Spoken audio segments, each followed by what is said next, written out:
Kauna-unahan sa Pilipinas. NBC Manila Broadcasting Company. DZRH, member, kapisanan ng mga broadcaster ng Pilipinas. Oktubre 6, 1953, unang sumahimpapawid dito sa DZRH. Naggamit na ng di mabilang na gawad karangalan at ng Oktubre taong 2002, ipinagkaloob naman ng kapisanan ng mga broadcaster ng Pilipinas ang Lifetime Achievement Award kay Tiadeli, ang kasaysayan sa mga liham kay Tiadeli.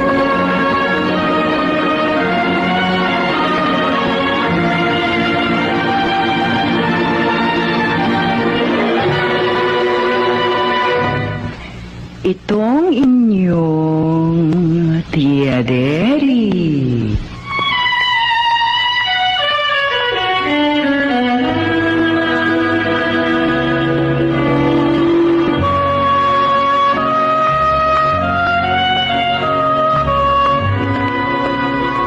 Kumusta, mga ginigiliw kong tagapakinig? Narito na naman po kami sa pagsasadula ng mga pangyayaring lumikha ng suliranin at bagabag na humitik at maging mahalagang bahagi ng buhay.